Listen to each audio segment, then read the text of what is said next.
এই ক্লাসে আমরা মোস্ট ইম্পর্টেন্ট 5টা যে প্রবাদ বাক্য আমরা আমাদের ডেইলি লাইফে ব্যবহার করে থাকি অথবা আমরা শুনে থাকি, এই রকম 5টা প্রবাদ বাক্যকে আমরা ইংলিশে ট্রান্সলেট করব, অথবা এই প্রবাদ বাক্যগুলোকে ইংরেজিতে কিভাবে আমরা ব্যবহার করব সেগুলো আজকের ক্লাসে আমরা জেনে নেব। প্রবাদ বাক্যগুলো কিন্তু আমাদের স্পোকেন ল্যাঙ্গুয়েজ অথবা বিভিন্ন কম্পিটিটিভ এক্সামের ক্ষেত্রেও কিন্তু ইম্পর্টেন্ট। বিভিন্ন কম্পিটিটিভ এক্সামে কিন্তু এই প্রবাদ বাক্য অথবা প্রোভার্ব থেকে কিন্তু ইংরেজিতে প্রশ্ন আসছে। সুতরাং চলো তাহলে আমরা দেখে নিই যে এই প্রভাবগুলোকে বা এই প্রচলিত প্রবাদ বাক্যগুলোকে আমরা ইংরেজিতে কি বলবো। প্রথম যে প্রবাদ বাক্যটা আমাদের খুবই পরিচিত, অতি লোভে তাঁতি নষ্ট। এটা একটা প্রবাদ বাক্য। দেখো, অতি লোভ বললে যে শুধুমাত্র তাঁতিরই নষ্ট হয় সেটা কিন্তু নয়, যেই লোভ করে তারই কিন্তু ক্ষতি হয়। অতি লোভ করলেই কিন্তু সেটাতে আমাদের ক্ষতি হয়। যে কোনো অতি জিনিস, অতি লোভ, অতি ভক্তি, অতি সন্ন্যাসী, অতি জিনিসটাই খারাপ জিনিস। তাহলে এগুলোকে আমরা ইংরেজিতে ট্রান্সলেট করলে কি বলবো চলো দেখি।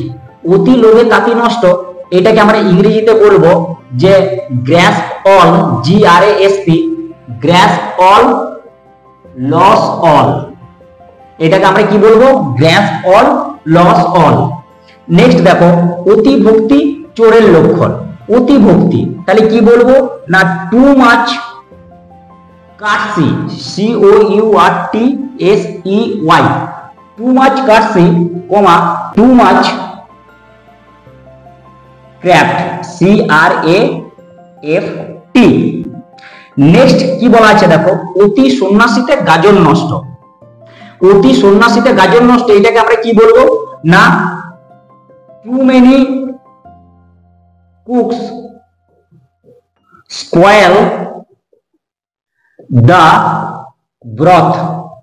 দেখো নেক্সট কি বলা আছে, অল্প বিদ্যা ভয়ঙ্করী। তাহলে কি বলবো, a little learning, a little learning is a dangerous thing, a little learning is a dangerous thing, এটাকে কি বলা হচ্ছে, অল্প বিদ্যা ভয়ঙ্করী। নেক্সট কি বলা আছে দেখো, ফকরা ঢেকির শব্দ বেশি, বা আমরা বলে থাকি দেখবে ফকরা ঢেকির আবার আওয়াজ বেশি। এটাকে আমরা ইংরেজিতে কি বলবো না, এটা আমরা ইংরেজিতে বলবো EMPTY, empty vessels, VESSELS, empty vessels sound much, empty vessels sound much, অর্থাৎ ফকরা ঢেকির শব্দ বেশি।